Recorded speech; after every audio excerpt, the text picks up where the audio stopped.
students, welcome back to Statistics by Savita. The first ಮತ್ತು second ಚಾಪ್ಟರ್ನ ಅಂದರೆ index number ಮತ್ತು vital statistics upload ಮಾಡಿದ್ದೆ ನಾನು ಪ್ರೀವಿಯಸ್ ವಿಡಿಯೋದಲ್ಲಿ. ಅದರಲ್ಲಿ ಕಮೆಂಟ್ ಮಾಡಿದ್ರಿ ನೀವು ಥರ್ಡ್ ಚಾಪ್ಟರ್ನ ಕೂಡ ಅಪ್ಲೋಡ್ ಮಾಡಿ ಮೇಡಮ್ ಅಂತ. ಅದಕ್ಕೆ ನಾನು ಥರ್ಡ್ ಚಾಪ್ಟರ್ ಒಂದು ನಿಮ್ಗೆ ಥೇರಿ ಪಾರ್ಟ್ ಏನೇನು ಮಾಡಬೇಕು ಅಂತ ಟೈಮ್ ಸೀರೀಸು ಯಾರೋ ಕಷ್ಟ ಇದೆ ಅಂತ ಹಾಕಿದ್ರಿ. But time series is a very very easy chapter comparative to the previous chapters, means the index number. Time series is a very easy chapter. ಇದು ಈಸಿ ಅದ, ಭಾಳ ಚಾಪ್ಟರ್ ಈಸಿ ಅದ. Means what all you have to do it. The theory part is very less in this. Here the time series chapter, if have to do it, definition here. Definition is usually in the previous question paper, means the final question also objective type ಅದು question ಇರಲ್ಲ. But ಇದರಲ್ಲಿ ನಿಮ್ಗೆ ಹಾಕಿದ್ರು ಕೂಡ general ಆಗಿ ಕೇಳಿದ್ದು definition ಇದೆ, particular ಆಗಿ ಕೇಳಿಲ್ಲ ಮೋರಿಸಂಬರ್ಗ್ ಅಥವಾ ಕ್ರಾಕ್ಸ್ಟನ್ ಕೌಡನ್ ಅಥವಾ ಪ್ಯಾಟರ್ಸನ್ ಅಂತ ಪ್ರೀವಿಯಸ್ ಕ್ವಶನ್ ಪೇಪರಲ್ಲಿ. ಬಟ್ ಈ ಸತಿ ಕೇಳಿದ್ರು ಕೇಳ್ಬೋದು, ಒಂದು ಸತಿ all the three are same meaning. Okay, it is a time series is a arrangement of a statistical data in a chronological order, but in a different way they given their definitions. Just you observe, ಅವರು 1 ಮಾರ್ಕಿಗೆ ನಿಮ್ಗೆ ಅಲ್ಲಿ ಕೇಳಿದ್ರು ಕೂಡ ನೀವು ಬರೀಲಿಕ್ಕೆ ಬರಬೇಕು. But define time series ಅಂದಾಗ general definition ಆಗಿ ಕೊಟ್ಬಿಡಿ. That is arrangement of a statistical data in a chronological order. That is called as a time series. ಇಷ್ಟು ಸಾಕು ನಿಮ್ಗೆ. ಕೊರೊನಾಲಜಿಕಲ್ ಆರ್ಡರ್ ಅಂತ ಬಂದರೆ ಸಾಕಲ್ಲ, on the basis of time ಅಂತ ಇದೆ. ಸ್ಟ್ಯಾಟಿಸ್ಟಿಕಲ್ ಡೇಟಾನ ಹೆಂಗೆ ಅರೇಂಜ್ ಮಾಡೋದು ಅಂದರೆ on the basis of time. That is a chronological order. Okay okay students, ಇಲ್ಲಿ ಇದಾದಮೇಲೆ ಡೆಫಿನೇಷನ್ ಆದಮೇಲೆ ನಿಮಗೆ ಇಲ್ಲಿ ಒಂದು ಯೂಸಸ್ ಆಫ್ ಟೈಮ್ ಸೀರೀಸ್ ಅಂತ ಬರ್ತದೆ. ಯೂಸಸ್ ಆಫ್ ಟೈಮ್ ಸೀರೀಸ್ಗಿಂತ ಮೊದಲು a graphical representation of a time series data is called as a historigram. It's very very very important. ಇದು ಈ ಪಾರ್ಟ್ ಇಲ್ಲಿ ವೆರಿ ಇಂಪಾರ್ಟೆಂಟ್ ಆಗುತ್ತೆ ನಿಮಗೆ. Graphical representation of a time series data is called as a historigram. Next uses of time series data. Usually ನನಗೆ ಇದು ಫರ್ದರಲ್ಲಿ ಭಾಳ ಕೇಳ್ತಾರೆ ಅವರು. ಒಂದು comparison purpose, it's between a data one period to another period. It is a very much useful. And the one more thing is it is a planning and forecasting the business activities. It is useful in planning and forecasting the business activities. ಯಾವುದರ ಎರಡು ಯೂಸಸ್ಸನ್ನು ಇಲ್ಲಿ ನೆನಪಿಟ್ಕೊಂಡ್ರೆ ಸಾಕು ನೀವು. ಇಲ್ಲಿ 2 uses. Okay students, 2 uses ಆದ ತಕ್ಷಣ ಇಲ್ಲಿ components ಅಂತ ಬರುತ್ತೆ. ಇಲ್ಲಿ ನಾನು ಕಾಂಪೋನೆಂಟ್ಸಲ್ಲಿ ಏನೇನು ಇಂಪಾರ್ಟೆಂಟ್ ಅಂತ ನೀವು ಬರ್ದು ತೋರಿಸ್ತೀನಿ ನೋಡಿ ಇಲ್ಲಿ. ಓಕೆ,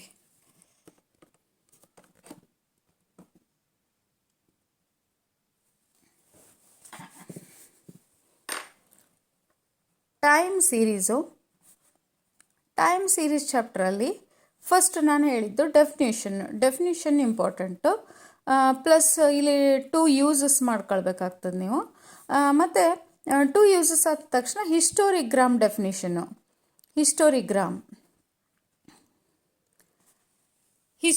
ಗ್ರಾಫಿಕಲ್ ರಿಪ್ರೆಸೆಂಟೇಷನ್ ಅಥವಾ ವಾಟ್ ಈಸ್ ಹಿಸ್ಟೋರಿಗ್ರಾಮ್ ಅಂತಲೂ ಕೇಳ್ಬೋದು ನಿಮಗೆ.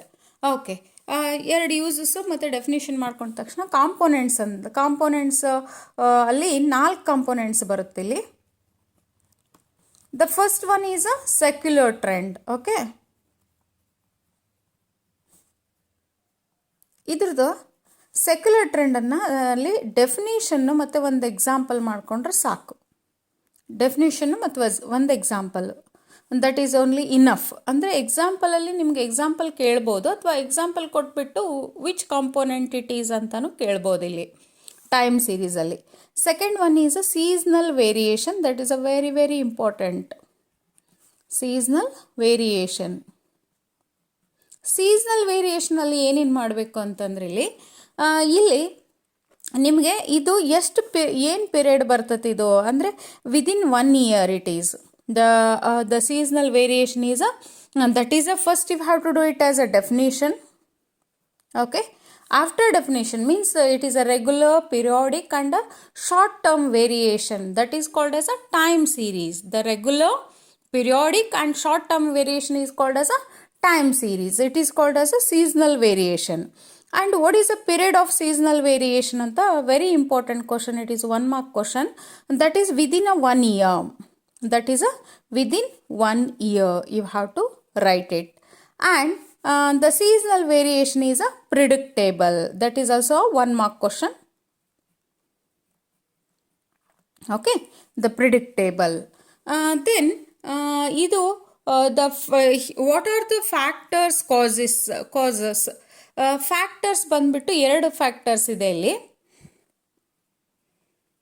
First one is a customs, climate and weather conditions. Second one is a customs, tradition and habits of the people. 2 factors ಅನ್ನು ಮಾಡ್ಕೊಳ್ಬೇಕಿಲ್ಲ. What are the factors of a seasonal variation. ಇದು very important. ನಿಮ್ಗೆ ಇಲ್ಲಿ 1 mark 2 ಮಾರ್ಕ್ಸಿಂದ ಭಾಳ questions ಬರುತ್ತೆ seasonal variation ಒಳಗೆ. Factors ಎರಡು ಮತ್ತು ಪ್ಲಸ್ ಎಕ್ಸಾಂಪಲ್ಸ್ ಮಾಡಿಕೊಂಡ್ರೆ ಸಾಕು. ಎಕ್ಸಾಂಪಲ್ ಏನು ಪರ್ಟಿಕ್ಯುಲರ್ ಫ್ಯಾಕ್ಟರ್ಸ್ ಮೇಲೆ ಕೇಳಲ್ಲ, ಬಟ್ ನೀವು ಯಾವುದಾದ್ರೂ ಎಕ್ಸಾಂಪಲ್ ಇಲ್ಲಿ ಫ್ಯಾಕ್ಟರ್ ಫಸ್ಟ್ ಕ್ಲೈಮೇಟ್ ಮೇಲೆ ಕೊಟ್ಟರು, ವೆದರ್ ಆ್ಯಂಡ್ ಕಂಡೀಷನ್ ಮೇಲೆ ಕೊಟ್ಟರು ನಡೀತದೆ. And the one more is customs, tradition, habits of people ಮೇಲೆ ಕೊಟ್ಟರು ಒಂದು ಎಕ್ಸಾಂಪಲ್ ನಡೀತದೆ. What is give a example of a seasonal variation, they are asking a question. Okay, after that one more important thing is what are the indices are used in seasonal variation anta keltare illi. That is also a very important. That is a seasonal indices anta last ಗೆ ಒಂದು note ಅಂತಿದೆ text ಬುಕ್ಕಲ್ಲಿ. ನಾನು ಹೇಳ್ತಿರುವಾಗ ನೀವು text book ಇಟ್ಕೊಂಡು ಕೂತ್ಕೊಂಡ್ರೆ ಸಾಕು. ಇದ್ರ ಪ್ರಕಾರ ಸೀಸ್ನಲ್ ವೇರಿಯೇಷನಲ್ಲಿ ಡೆಫಿನಿಷನ್ ಮಾಡ್ತೀರಾ. What is a period of seasonal variation, which is a predictable, which component is predictable. The seasonal variation is a predictable. What are the factors and give any one example of a seasonal variation, and which indices are used in seasonal variation. These all are the most expected questions from this seasonal variation. Okay, and then the third one is a business cycle or okay or cyclical variation. ಇದರಲ್ಲಿ example ಏನು ಕೇಳಲ್ಲ, but ಇದರಲ್ಲಿ stages give a diagrammatic stages of business cycle ಅಂತ ಕೇಳ್ತಾರೆ ನಿಮಗೆ. ಅಲ್ಲಿ ನೀವು ಅದನ್ನು ಒಂದು ಸ್ವಲ್ಪ ಅದು ಡೈಗ್ರಾಮೆಟಿಕ್ ಶೋ ಮಾಡಿದರೆ ಸಾಕು. ಒಂದು ಇಲ್ಲಿ prosperity, decline, depression and recovery. Okay, this is a normal state. What are the stages of a business cycle? 2 mark question. It is also a very very very important question. This is 1 and 2 mark.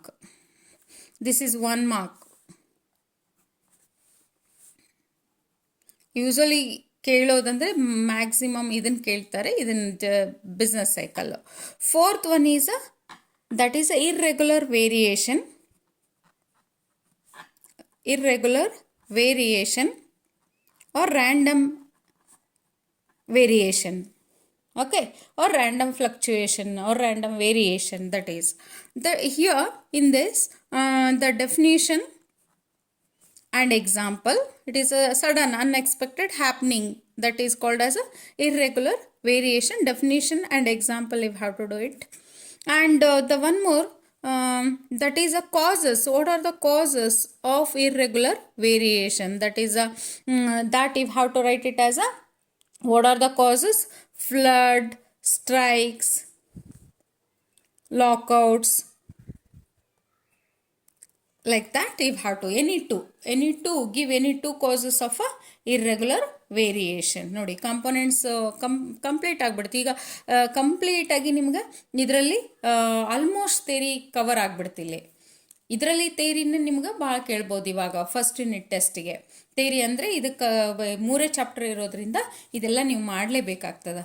ಇದು final ಎಕ್ಸಾಮ್ಗೂ ಕೂಡ most repeated questions ಇದೆಲ್ಲ. Okay students, ಹಾಂ, methods ಬಂದ್ಬಿಟ್ಟಿಲ್ಲಿ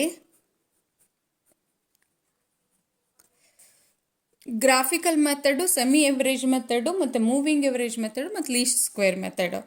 usually graphical ಮೆಥಡನ್ನು ಕೇಳಿರೋದಿಲ್ಲ, but semi average method ಒಂದು ಸ್ವಲ್ಪ 2 ಮಾರ್ಕ್ಸಿಗೆ ನೋಡ್ಕೊಂಡ್ಬಿಡಿ ಅಷ್ಟೇ. Semi average method, that's also very easy, and that is only a 2 mark, not 5 mark. Okay, ಮತ್ತು 5 ಮಾರ್ಕ್ಸಿಗೆ ಯಾವುದು ಬರುತ್ತಂದ್ರೆ ಇಲ್ಲಿ 5 ಮಾರ್ಕಿಗೆ moving average method. Moving average method ಅಂದರೆ 3 yearly, 4 yearly and 5 yearly moving ಎವರೇಜಸ್.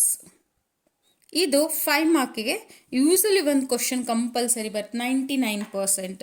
R otherwise ಇದು ಬಂದಿಲ್ಲ ಅಂದರೆ least square method, you have to calculate only a constant. Least square method ಒಳಗೆ ಲೀಸ್ಟ್ ಸ್ಕ್ವೇರ್ ಮೆಥಡು ಅದರಲ್ಲಿ linear trend or straight line trend.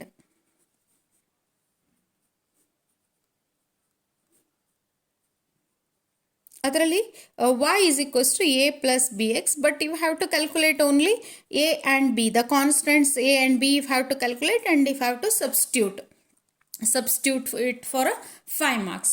But 10 mark question,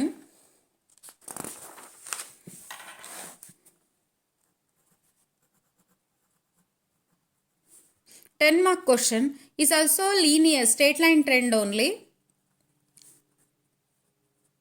but you have to calculate all the trend values. Okay, ಇದೆಲ್ಲ ಹೆಂಗೆ ಮಾಡೋದು ಇದನ್ನೊಂದು ಕೇಳ್ಬೋದು. ಇನ್ನೊಂದು question quadratic trend y is equals to, that is y is equals to a plus bx plus cx square. 10 ಮಾರ್ಕ್ಸಿಗೆ. But 10 ಮಾರ್ಕ್ಸಿಗೆ ಇದನ್ನು ಮಾಡೋದು ಬರೋದೇ ಇಲ್ಲ ಅಂದ್ಕೊಳ್ತೀನಿ ನಾನು, ಯಾಕಂದರೆ ನಿಮಗೆ ಫಸ್ಟ್ 2 ಚಾಪ್ಟ್ರಲ್ಲೇ ನೀವು STDR ಮತ್ತು TR TFRT last PS past chase ಮಾಡ್ಕೊಂಡು ಬಿಟ್ರಿ ಪರ್ಫೆಕ್ಟಾಗಿ ಅಂತಂದರೆ ಇದು 3rd ಕ್ವಶನ್ ಆಗಿರ್ತದೆ. ಬಟ್ ಇಲ್ಲಿ ನಿಮ್ಗೆ ಕ್ವಶನ್ ಬರೋದು 2 ಕ್ವಶನ್ ಬರುತ್ತಿಲ್ಲಿ. ಇದರಲ್ಲಿ ಫಸ್ಟ್ ಯೂನಿಟ್ ಟೆಸ್ಟಲ್ಲಿ ಯೂಸಲಿ 90% ಫಸ್ಟ್ 2 ಚಾಪ್ಟರ್ಸಿಂದ ಬರುತ್ತೆ ಅಂದ್ಕೊಳ್ತೀನಿ. ಬಟ್ ಎಲ್ಲಿ ಆದರೂ ನಿಮ್ಗೆ ಅಲ್ಲಿ first one vital statistics time series ಅದು ಕೂಡ ಬರ್ಬೋದು, ಇಂಡೆಕ್ಸ್ ನಂಬರು ಟೈಮ್ ಸೀರೀಸು ಕೂಡ ಬರ್ಬೋದು. ಬಂದರೆ ಇದನ್ನು y is equals to a plus b ಮತ್ತು a b c 3 ಕ್ಯಾಲ್ಕುಲೇಟ್ ಮಾಡಿಬಿಟ್ಟು ಕಾನ್ಸ್ಟೆಂಟ್ಸನ್ನು ಕ್ಯಾಲ್ಕುಲೇಟ್ ಮಾಡಿಬಿಟ್ಟು ನೀವು ಇದರಲ್ಲಿ ಬರೀ ಸಬ್ಸ್ಟಿಟ್ಯೂಟ್ ಮಾಡಿದರೆ ಸಾಕಿಲ್ಲಿ ಕ್ವಾಡ್ರಾಟಿಕ್ ಟ್ರೆಂಡು. ಇನ್ನೊಂದು exponential trend, that is also 10 mark only. ಇದನ್ನು ಮಾಡೋದು ಹೆಂಗಂತಂದು ನಿಮಗೊಂದು ವಿಡಿಯೋನ ನಾನು ಇದರಲ್ಲಿ ಡಿಸ್ಕ್ರಿಪ್ಷನಲ್ಲಿ ವಿಡಿಯೋ ಲಿಂಕ್ ಹಾಕಿರ್ತೀನಿ. ಪ್ರೀವಿಯಸ್ ಒಂದು ವಿಡಿಯೋದಲ್ಲಿ ಮಾಡಿದ್ದೆ ನಾನು. ಈಗ ಬರೀ ಇದನ್ನು ಮಾಡೋದ್ರಿಂದ ನಾನು ಥಿಯರಿ ಪಾರ್ಟನ್ನು ಕವರ್ ಮಾಡ್ತಾ ಇರೋದ್ರಿಂದ ಇದನ್ನು ಮಾಡ್ತಾ ಇಲ್ಲ. ಇದನ್ನು ನೀವು ಅದು ವಿಡಿಯೋದಲ್ಲಿ ನೀವು ನೋಡ್ಕೊಂಡು ಬಿಟ್ರೆ ಸಾಕು, ಸೇಮ್ ಇರುತ್ತೆ, ಸೇಮ್ ಮಾಡೋದು. ಆಮೇಲೆ ಇನ್ನೊಂದು ಓನ್ಲಿ ಲೀಸ್ಟ್ ಸ್ಕ್ವೇರ್ ಮೆಥಡ್ದು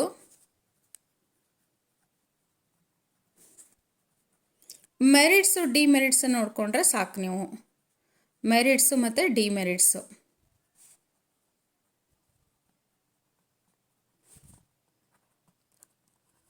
ಓಕೆ, ಇದು ಇಷ್ಟು ನಿಮ್ಮದು ಟೈಮ್ ಸೀರೀಸ್ ಚಾಪ್ಟರಿಂದ. Students, I hope everything is clear. Okay, ಇದನ್ನು ನೀವು ಎಷ್ಟು ಎಕ್ಸಾಮಿನೇಷನ್ ಪಾಯಿಂಟ್ ಆಫ್ ವ್ಯೂ ಮಾಡಿಕೊಂಡ್ರೆ ಸಾಕಿಲ್ಲಿ ನೀವು you will get easily you will score.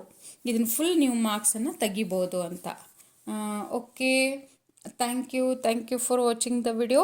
Subscribe, like and comment the video. And all the best students. ನೀವು 40 marks ತೊಗೊಂಡ್ಬಿಟ್ರಿ ಅಂದರೆ ಫಸ್ಟ್ ಯೂನಿಟ್ ಟೆಸ್ಟು ಕಡಿಮೆ ಪೋರ್ಷನ್ ಇರೋದ್ರಿಂದ ಮತ್ತು ಈಸಿ ಚಾಪ್ಟರ್ ಇರೋದ್ರಿಂದ ನೀವು ಈಸಿಯಾಗಿ ಕವರನ್ನು ಮಾಡ್ಕೋಬೋದು, ಇಲ್ಲಿ ಈಸಿಯಾಗಿ ಸ್ಕೋರ್ ಮಾಡ್ಬೋದು ನೀವು. ಓಕೆ.